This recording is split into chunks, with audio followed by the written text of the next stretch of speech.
Everything is here, now. All we have to do is tune into it. Ruth B. Drown.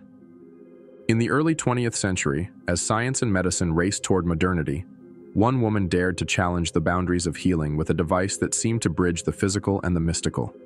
Her name was Ruth Drown, a California chiropractor whose radiovision instrument promised to diagnose and treat diseases using the invisible energies of the human body. This is the story of Drown's audacious vision, her rise as a pioneer of alternative medicine, and the dramatic fall that left her legacy both revered and reviled, a tale of innovation, defiance, and the unrelenting pursuit of a truth beyond conventional science. Ruth Beymer Chase was born in 1891 in Greeley, Colorado. Her father was a photographer, and he taught her photography and its photographic processes. At age 19, she married a local farmer, Clarence V. Drown, and had 2 children. But after 7 years, her marriage had become intolerable, and in 1918, Ruth B. Drown left for Los Angeles with her children and $800 in her purse. Drown spent the next several years bouncing between jobs. She operated a gas station and lunch counter, worked at a Hollywood photographic lab, and then at the Southern California Edison Company she oversaw the mechanical addressing machines in the company's accounting department. In her spare time, she enjoyed building and tinkering with radios. In 1923, she attended a lecture by Dr. Frederick F. Strong on the application of radio energies to the treatment of disease conditions. She was so inspired by his demonstrations that she quit her high-paying job at Edison to take a part-time job as Dr. Strong's assistant. Strong himself was greatly influenced by the work of Dr. Albert Abrams, the controversial founder of Radionics. Radionics is based on the belief that every living being emits a unique vibrational frequency, a kind of energetic fingerprint that holds the key to health. Diseases disrupted these frequencies and created energetic imbalances. Abrams claimed that diseases emitted their own unique vibrational frequencies, which were detectable and treatable with electronic devices. To Drown, this was a revelation, a scientific bridge to the spiritual healing she intuitively believed in. Drown showed an incredible intuitiveness and aptitude caring for patients. One patient was so impressed by her, she loaned her $5,000 to attend an osteopathic college and study chiropractics. Drown graduated in 1926 and became a licensed chiropractor in 1927. In the mid-1920s, Los Angeles was a hub of innovation and alternative thought. The city buzzed with new ideas, from Hollywood's glamour to the burgeoning health movements of the era. Drown established herself as a chiropractor, but soon turned her attention to radionics, determined to improve upon Abrams' work. She began experimenting with homemade devices, combining vacuum tubes, dials, and electrodes in an attempt to tune into the body's energies. Her early successes, patients reporting relief from chronic ailments, convinced her she was on the cusp of a medical revolution. By the late 1920s, she had developed the Drown radiovision instrument, a machine that would define her legacy and ignite a firestorm of controversy. The radiovision instrument was a peculiar contraption, even by the standards of the time. Housed in a wooden box, it featured a series of knobs, dials, and a detector plate, where a drop of a patient's blood or a photograph was placed. Drown claimed the device could diagnose diseases by analyzing the vibrational frequencies of these samples, even from thousands of miles away. Treatment was equally astonishing. The machine would broadcast corrective frequencies to the patient, restoring balance to their energy field. Drown spoke of cellular resonance and cosmic harmony, blending scientific terminology with esoteric concepts that echoed the spiritualism of the era. To her followers, the device was a miracle. To skeptics, it was pure quackery. Drown's practice flourished in the 1930s, as word of her radiotherapy spread.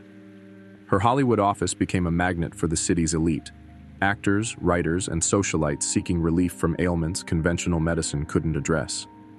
She treated everything from arthritis to cancer, claiming her device could pinpoint imbalances with uncanny precision. Patients marveled at her ability to diagnose conditions without physical exams, often sending only a blood sample or a handwritten note. Drown's charisma and sincerity won their trust. She was no mere salesperson but a true believer, convinced her work tapped into a universal life force.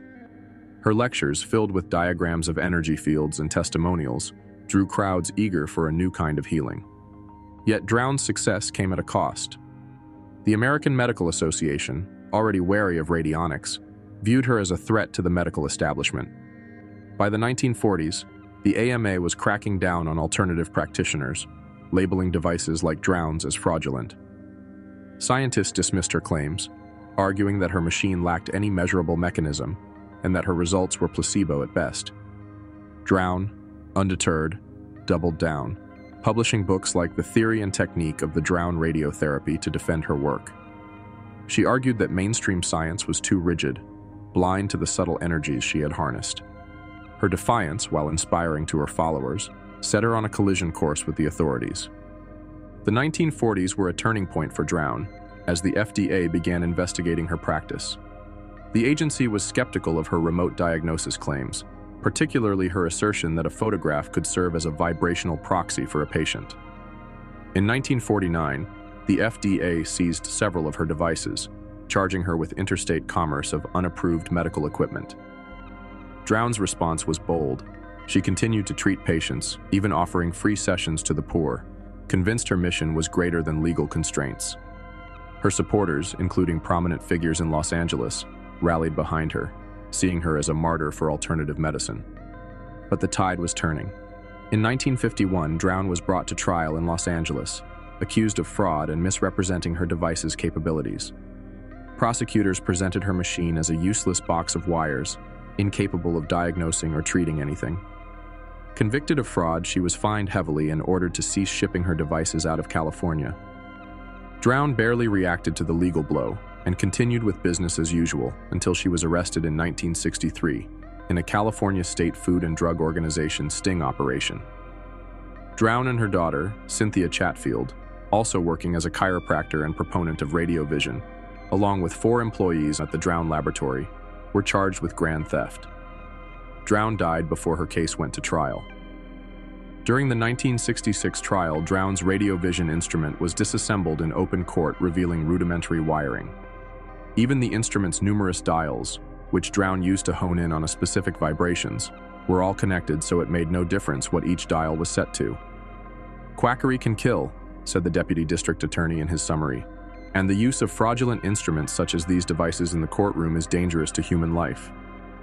Ruth Drown's radiovision instrument never gained the acceptance she dreamed of, but its legacy endures in the world of alternative medicine. Her ideas continue to inspire practitioners of radionics and energy healing. Modern proponents of bioresonance and quantum healing trace their roots to Drown's work, seeing her as a visionary who glimpsed truths beyond the grasp of her era.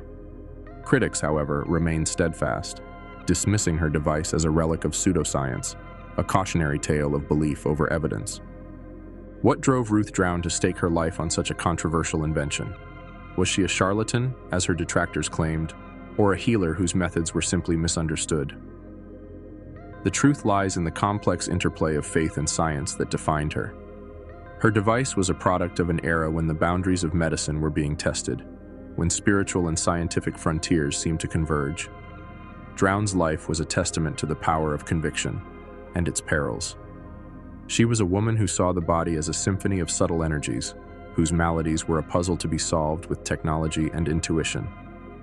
Her radiovision instrument was more than a machine. It was a challenge to the status quo, a call to rethink what healing could mean. In an age of skepticism, Drown dared to believe in the invisible, to reach for a truth that science could not yet measure.